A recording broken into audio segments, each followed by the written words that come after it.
Golden కథలు. గోదావరి తీరాన ఉన్న పచ్చని పల్లెటూరు సీతారాంపురం. ఆ గ్రామంలో మాధవయ్య అనే ఒక పేదవాడు ఉండేవాడు. అతనికి భార్య సుమతి. మాధవయ్య దగ్గర ఎలాంటి ఆస్తిపాస్తులు లేవు. మాధవయ్య రోజూ సాయంత్రం ఒక పాత చెక్కబండి మీద వేడివేడి చల్లపునుగులు, మిరపకాయ బజ్జీలు వేసుకుని ఊరి కూడలిలో అమ్ముకుని కుటుంబాన్ని పోషించేవాడు.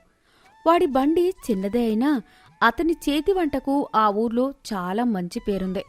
ఆ నాటు కారం, చల్ల పునుగుల రుచికి జనాలు క్యూ కట్టేవారు. ఒకరోజు సాయంత్రం 4 గంటలవుతుంది. మాధవయ్య తన బండిని శుభ్రంగా తుడుచుకుని ఊరి మధ్యలో ఉన్న పెద్ద రావి చెట్టు కూడలికి చేరుకున్నాడు. వంటకు అన్నీ సిద్ధం చేసుకున్నాడు. కాని అకస్మాత్తుగా వాతావరణం మారిపోయింది. ఆకాశం మేఘావృతమై నల్లటి మబ్బులు కమ్ముకున్నాయి. ఆకాశం వైపు కంగారుగా చూస్తాడు. భగవంతుడా, ఈరోజు గాలివాన గట్టిగా వచ్చేలా ఉన్నాయే. ఉదయమేమో ఎండ దంచి కొట్టింది, ఇప్పుడు చూస్తే ఆకాశం చిల్లులు పడినట్లుంది. స్వామి, ఈరోజు వాన పడితే నా బతుకు బస్టాండే తండ్రి. సుమతి తెల్లవారుజామున లేచి రుబ్బిన పిండి అంతా పాడైపోతుంది. నిన్నటికే నా చేతిలో చిల్లిగవ్వలేదు. ఇవాళ బేరం కాకపోతే రాత్రికి నా పిల్లలు పస్తులు పడుకోవాల్సిందే. దేవుడా, వాన కాసేపు ఆపు స్వామి. మాధవయ్య కంగారు పడుతుండగానే వాన రానే వచ్చింది. అది మామూలు వాన కాదు, భయంకరమైన కుండపోత వర్షం. దారిన పోయే జనాలంతా పరుగు పరుగున ఎవరి ఇళ్లలోకి వాళ్ళు వెళ్ళిపోయారు. వీధులన్నీ ఖాళీ అయిపోయాయి. మాధవయ్య మాత్రం పిండి గిన్నెల మీద పట్టా కప్పి తన బండిని కాపాడుకుంటూ ఆ చెట్టు కింద వర్షంలో తడుస్తూ దీనంగా నిలబడ్డాడు. అప్పుడే అటుగా వెళ్తున్న ఊరి చాకలి వీరయ్య మాధవయ్యను చూసి ఆగాడు. ఏమయ్యా మాధవయ్య, ఈ కొండపోత వర్షంలో ఆ చెట్టు కింద నిలబడ్డావేంటి? ఎవడొస్తాడురా ఈ వానలో నీ పునుగులు తినడానికి? చూస్తుంటే రేపు ఉదయం దాకా ఈ వాన ఆగేలా లేదు. బండి కట్టేసి ఇంటికి వెళ్ళిపోనాయనా. జ్వరం వస్తే మంచం ఎక్కుతావు. ముందు ఇంటికి పో. వీరన్న, వానకి జ్వరం వస్తే ఏదో ఒక మందు ఆకు నూరుకుని మింగుతానురా. కానీ ఈ సరుకులన్నీ పాడైపోయి ఇంటికి వట్టి చేతులతో వెళితే నా భార్య పిల్లల ఆకలి ఎలా తీరుతుందిరా? ఈ ఒక్క దమ్మిడి కూడా బేరం కాలేదు. వాళ్లకు కనీసం గంజినీళ్లు తాగడానికి కూడా దిక్కులేదు. వీరన్న, ఎవరో ఒకరు రాకపోతారా అని ఆశరా. నువ్వు వెళ్ళు, నేనుంటాను. వీరయ్య పాపం అంటూ వెళ్ళిపోయాడు. వర్షం ఏకదాటిగా పడుతూనే ఉంది. రాత్రి 8 గంటలవుతోంది. చీకటి పడిపోయింది. లాంతరు వెలుతురులో మాధవయ్య వణుకుతూ నిలబడి ఉన్నాడు. ఎవ్వరూ రాలేదు. ఇక లాభం లేదనుకుని నిరాశగా మాధవయ్య తన బండి కట్టేయడానికి సిద్ధమయ్యాడు. మాధవయ్య బండి కట్టేస్తున్న సమయంలో సరిగ్గా అప్పుడే ఒక జట్కా బండి వేగంగా వానలో దూసుకువచ్చి మాధవయ్య బండి ముందు ఆగింది. అందులో నుంచి పట్నానికి చెందిన ఒక పెద్ద జమీందారు రాజశేఖరం తడుచుకుంటూ కిందికి దిగారు. వాళ్ళు ఎంతో అలసిపోయి ఉన్నారు. ఓయ్ బాబు, ఈ వానలో చలికి ప్రాణాలు పోతున్నాయి. ఆకలితో పేగులు మండుతున్నాయి. వేడిగా ఏమైనా తినడానికి ఉందా బాబు నీ దగ్గర? ఉంది బాబు. అయ్యా, చల్ల పునుగులు, మిరపకాయ బజ్జీలు వేయడానికి నా దగ్గర అన్నీ సిద్ధంగా ఉన్నాయండి. 2 నిమిషాలు ఆగండి దొరా, మీకు అద్భుతమైన వేడివేడి పునుగులు వేస్తాను. దయచేసి ఆ చెట్టు కిందకి రండి, వాన పడదు. మాధవయ్య ఎంతో ఉత్సాహంగా సంతోషంగా పొయ్యి వెలిగించాడు. వేడివేడి నూనెలో చల్ల పునుగులు, బజ్జీలు వేశాడు. ఆ వాన చలిలో మరుగుతున్న నూనె శబ్దం, పునుగుల వాసన జమీందారుకు ప్రాణం పోశాయి. పునుగులు తీసి వాటికి తన ప్రత్యేకమైన కారపొడి, కొత్తిమీర, టమాటో పచ్చడి జతచేసి వారికి అరటి ఆకుల్లో వడ్డించాడు మాధవయ్య. జమీందారు ఒక వేడివేడి బజ్జీ నోట్లో పెట్టుకుని కళ్ళు మూసుకుని మంత్రముగ్ధుడై, అయ్యా దొరగారు, మీరు తిన్నదానికి 60 దమ్మిడీలు చాలయ్యా. నా దగ్గరకు 10 రూపాయలకు చిల్లర లేదు బాబు. ఉంచుకోరాయనా, చిల్లర వద్దు. ఈ ఆపద సమయంలో, ఈ కుండపోత వర్షంలో మా ఆకలి తీర్చి మా ప్రాణాలు నిలబెట్టావు. నేను ఈ రుచికి, నీ నిజాయితీకి ఇది చాలా చిన్న బహుమతి. సంతోషంగా ఉండు. నీ బండి ఎప్పటికీ కళకళ్లాడుతూ ఉంటుంది అని చెప్పి జమీందారు బండి ఎక్కి వెళ్ళిపోయాడు. దేవుడా, నా పిల్లలు ఈరోజు పస్తులు పడుకోరు. నా భార్య కష్టం వృధా కాలేదు అని దేవుడికి దండం పెట్టుకుని సంతోషంగా బండి తోసుకుంటూ ఇంటికి పరుగు తీశాడు. ఆ రాత్రి వాళ్ళ ఇంట్లో కడుపు నిండా భోజనం చేశారు. ఈ జరిగిందంతా దూరంగా ఒక ఇంటి అరుగు మీద నిలబడి ఆ ఊరిలోనే పూటకోళ్ల హోటల్ నడుపుకునే రంగారావు కళ్ళార్పకుండా చూశాడు. వాడు చాలా కంత్రి మనిషి. జమీందారు రావడం, 10 రూపాయలు మాధవయ్య చేతిలో పెట్టడం వాడికి నిద్ర పట్టకుండా చేసిందే. మరుసటి రోజు ఉదయం రంగారావు కడుపు మండిపోతూ పళ్ళు కొరుకుతూ తన పనివాడైన కిష్టప్పతో అంటున్నాడు. ఒరే కిష్టప్ప, చూశావా వాడి రాజయోగం? నిన్నటిదాకా పస్తులు పడుకున్న వెధవ గుడిసెలో ఉండి బికారిగాడు ఒక్కసారిగా ఒకే రోజు రాత్రి 10 రూపాయలు సంపాదించాడు. పైగా పట్నం జనాలు వాడి చల్ల పునుగులు తిని మురిసిపోతున్నారురా. వీడి బండి ఇలాగే సాగితే జనాలు అందరూ వాడి బండి దగ్గరికే వెళ్తారు. మన పూటకోళ్ల ఇంటికి కనీసం కుక్కలు కూడా రావురా. అవునయ్యా, వాడు మన వ్యాపారానికి అసలు పెట్టేలా ఉన్నాడు. ఆ 10 రూపాయలతో వాడు రేపు బండిని దుకాణంగా మారుస్తాడు. వీడిని వదిలిపెట్టకూడదు. వాడిని ఎలాగైనా బజారు పాలు చేయాలిరా. ఈ ఊర్లో నా హోటల్ తప్ప ఇంకో దుకాణం నడవకూడదు. వాడి బండి దగ్గర మనం ఒక నాటకం ఆడాలి. జనం ముందు వాడి పరువు తీసి ఊరు వదిలి పారిపోయేలా చేయాలి. నేను ప్లాన్ చెబుతాను. ఆ రోజు సాయంత్రం వర్షం లేదు. వాతావరణం ప్రశాంతంగా ఉంది. మాధవయ్య బండి దగ్గర జనం గుమికూడి పునుగులు తింటున్నారు. అప్పుడే రంగారావు తన పనివాడు కిష్టప్పను తీసుకుని అక్కడికి వచ్చాడు. చిచి, ఏంట్రా ఈ కంపు? ఈ వాసనకు ప్రాణం పోయేలా ఉందే. ఒరే ఊరి జనాలారా, ఎందుకురా వీడి దగ్గర ఆ పునుగులు తిని ప్రాణాలు తీసుకుంటారు? ఆపడినా తినడం. జనాలు కంగారుగా వాడివైపు చూశారు. మాధవయ్యకు ఏం జరుగుతుందో కూడా అర్థం కాలేదు. అయ్యా రంగారావు గారు, ఏమైంది బాబు?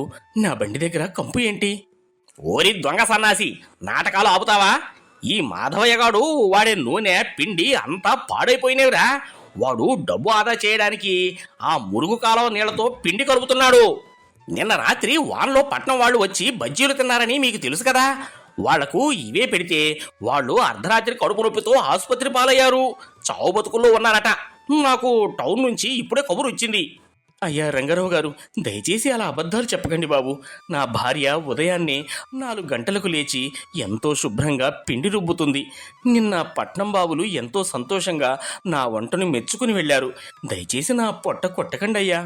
అరా, మా అయ్యగారికి ఎదురు చెబుతావా? మీరంతా వినండి. వీడి బజ్జీలు తింటే రేపు మీకు రోగాలు గ్యారంటీ. దయచేసి ఎవరూ తినకండి. ఇప్పుడే వెళ్ళిపోయి కడుపులో ఉప్పు నీళ్లు తాగండి. లేదంటే ఆ పట్నం బాబుల్లాగా మీరు కూడా ఆసుపత్రి పాలవుతారు. అప్పటికే రంగారావు మాటలు విని జనం భయపడ్డారు. ఈ రోజుల్లో జనం మంచిని నమ్మడానికి ఆలోచిస్తారు కానీ అబద్ధాలను, భయాన్ని త్వరగా నమ్ముతారు. అందరూ మాధవయ్య బండి దగ్గర నుంచి అసహ్యంగా చూస్తూ వెనక్కి వెళ్ళిపోయారు. ఆ రోజు ఒక్క పునుగు కూడా అమ్ముడుపోలేదు. మాధవయ్య ఏడుస్తూ బండి తోసుకుని ఇంటికి వెళ్ళాడు. రంగారావు తన కుట్ర పారినందుకు గట్టిగా నవ్వుకున్నాడు. 3 రోజులు గడిచాయి. రంగారావు అసత్య ప్రచారం వల్ల మాధవయ్య బండి దగ్గరకు ఎవ్వరూ రావడం లేదు. జనాలు భయంతో మళ్లీ రంగారావు హోటల్కు వెళ్తున్నారు. మాధవయ్య ఇంట్లో సుమతి రోజూ పిండి పారబోస్తూ ఏడుస్తోంది. ఇక లాభం లేదనుకుని అబద్ధాలు నమ్మిన ఆ ఊరిలో తాను బతకలేనని, బండి కట్టేసి రాత్రికి రాత్రే ఊరు వదిలి ఎక్కడికైనా వెళ్ళిపోవాలని మాధవయ్య నిర్ణయించుకున్నాడు. సరిగ్గా అప్పుడే ఆశ్చర్యంగా మళ్లీ అదే గుర్రపు బండి సీతారాంపురం రావిచెట్టు కూడలిలో ఆగింది. ఈసారి అందులో నుంచి ఆ పట్నం జమీందారు మాత్రమే కాదు, ఆయనతో పాటు ఆయన భార్య కూడా కిందికి దిగారు. ఏమయ్యా మాధవయ్య, బావున్నావా? ఆ రోజు రాత్రి నీ చల్ల పునుగులు, ఆ టమాటో పచ్చడి రుచి గురించి పట్నం వెళ్ళాక నా భార్యకు చెబితే నాకు ఎందుకు తీసుకురాలేదని అడిగింది. నన్ను బతిమలాడి మరి ఈరోజు పట్నం నుంచి కేవలం నీ బజ్జీలు తినడానికి ఇక్కడికి తీసుకువచ్చింది. త్వరగా మా అందరికీ వేడివేడిగా నీ చల్ల పునుగులు, బజ్జీలు వడ్డించు. అంత దూరం నుంచి కేవలం తన వంట కోసం మళ్లీ వచ్చారని విని మాధవయ్యకు కన్నీళ్లు ఆగలేదు. అయ్యా దొరగారు, నేను ఇక పునుగులు వేయడం లేదయ్యా. మీరు ఆ రోజు నా బజ్జీలు తిని కడుపు నొప్పితో మంచాన పడ్డారని, నా వంటంతా మురుగునీళ్లని ఈ ఊరిలో రంగారావు అనే పెద్ద మనిషి అబద్ధాలు ప్రచారం చేశాడు. అది నమ్మి ఎవరూ నా బండి దగ్గరకు రావడం లేదు. నా పిల్లలు పస్తులున్నారు. నా బతుకు బజారు పాలైంది బాబు. నేను బండి మూసేసి ఊరి వదిలి వెళ్ళిపోదామనుకుంటున్నామయ్యా. ఏమిటి? ఎవడా ప్రచారం చేసింది? నేను ఈ జిల్లా కలెక్టర్కు ప్రాణ స్నేహితుణ్ణి. నేను కడుపు నొప్పితో ఉండటమేంటి? ఒక పేదవాడి కడుపు కొట్టడానికి ఎంత నీచానికి దిగుతాడు వాడు. వాడికి ఈరోజే బుద్ధి చెబుతాను. ఒరేయ్, ఆ రంగారావు ఎక్కడున్నా లాక్కురండిరా అని తన మనుషులకు చెబుతాడు. జమీందారు గారి మనుషులు వెళ్లి రంగారావును వాడి పనోడు కిష్టప్పను తీసుకొచ్చారు. జమీందారు గారు మళ్లీ వచ్చిన విషయం, ఈ గొడవ తెలిసి ఊరి జనం మున్సబు అంతా అక్కడికి చేరుకున్నారు. ఓరి మూర్ఖుడా, ఒక పేదవాడు తన చేతి కష్టంతో పైకి వస్తుంటే ఓర్వలేక అబద్ధాలు చెబుతావా? వీడి చల్ల పునుగులు, బజ్జీల రుచి పట్నంలో ఎంత వెతికినా కూడా దొరకదురా. అలాంటి అద్భుతమైన వంట చేసి నా ప్రాణం నిలబెట్టాడు వీడు. నీ అసూయతో వీడి పొట్ట కొట్టాలని చూశావు. నిన్ను పోలీసులకు అప్పగించి జైల్లో వేయిస్తాను. జమీందారు బతికే ఉన్నాడని, పూర్తి ఆరోగ్యంగా ఉన్నాడని ఊరి జనాలకు అర్థమైంది. తాము రంగారావు అబద్ధపు మాటలు విని నిజాయితీపరుడైన మాధవయ్యను ఎంత ఇబ్బంది పెట్టామో వాళ్లు తెలుసుకుని సిగ్గుపడ్డారు. మాధవయ్య, మమ్మల్ని క్షమించు. ఈ దుర్మార్గుడు రంగారావు మాటలు నమ్మి నీకు అన్యాయం చేశాం. ఈ క్షణం నుంచి వీడు పూటకోళ్ల ఇంటికి ఊళ్ళో నుంచి బహిష్కరిస్తున్నాం. నువ్వు ఎక్కడికి వెళ్లాల్సిన పని లేదు. ఈ ఊరు ఎప్పటికీ నీదే. మాధవయ్య, నీ నిజాయితీకి, నీ వంట రుచికి నేను పెట్టుబడి పెడుతాను. నీ బండిని ఇకపై పట్నం జనాలు కూడా వచ్చేలా ఒక పెద్ద హోటల్గా కట్టుకో. నీకు ఏ లోటు రాకుండా నేను చూసుకుంటాను. ఆ రోజు నుండి మాధవయ్య కష్టాలు శాశ్వతంగా తీరిపోయాయి. జమీందారు సాయంతో అతని పునుగుల దుకాణం ఒక పెద్ద హోటల్గా మారి ఊర్లోనే కాదు, చుట్టుపక్కల ఊర్లలో కూడా ఎంతో ఫేమస్ అయింది. మాధవయ్య ఎంత ఎదిగినా తన పేదరికాన్ని మర్చిపోలేదు. రోజులో మిగిలిన భోజనాన్ని పేదలకు, అనాథలకు ఉచితంగా పంచుతూ సంతోషంగా జీవించాడు. మరోవైపు రంగారావు తన అసూయ, అహంకారం వల్ల ఉన్న వ్యాపారం పోగొట్టుకుని ఊరి జనం ఉమ్మివేయడంతో ఎవరూ పట్టించుకోక పిచ్చివాడిలా అయిపోయి బిచ్చమెత్తుకునే పరిస్థితికి దిగజారిపోయాడు. కనీసం తినడానికి కూడా గతిలేని పరిస్థితుల్లో ఆ పాడుబడిన హోటల్ అరుగుమీదే రంగారావు, వాడి అసిస్టెంట్ కిష్టప్ప ముడుచుకొని కూర్చున్నారు. ఒరే కిష్టప్ప, ఆ మాధవయ్య గారి బండి మూయిద్దామని ప్లాన్ వేస్తే చివరికి మన పూటకోళ ఇల్లే మూతపడింది కదరా. మన దగ్గరికి మనుషులు రావడం దేవుడెరుగు, కనీసం కుక్కలు కూడా రావడం లేదురా. కుక్కలు కూడా ఇప్పుడు టేస్ట్ తెలిసిపోయిందయ్యా. అవి కూడా మాధవయ్య హోటల్ బయటే తోకలు ఊపుకుంటూ క్యూలో నిలబడుతున్నాయి. కుక్కలకు కూడా ఆత్మాభిమానం ఉంటుంది కదా. నోరు ముయ్యరా సన్నాసి, ఆకలితో ఇక్కడ నా పేగులు మండిపోతుంటే నీ వెటకారం ఏంట్రా? నాకు అద్భుతమైన ఐడియా తట్టింది. ఐడియానా? ఏంట్రా అది? ఏమైనా తినడానికి దొరుకుతుందా? అవునయ్యా, దొరుకుతుంది. ఆ మాధవయ్య గాడు రోజుకొక్కసారైనా తన హోటల్ దగ్గర పేదలకు ఫ్రీగా పునుగులు, బజ్జీలు పంచుతున్నాడు కదా. మనం ఎలాగూ అడుగు తినే స్టేజ్కి వచ్చేసాం కదా, కాబట్టి మనం కూడా వెళ్ళి ఆ క్యూలో నిలబడితే మనకు కూడా వేడి వేడి చల్ల పునుగులు దొరుకుతాయి.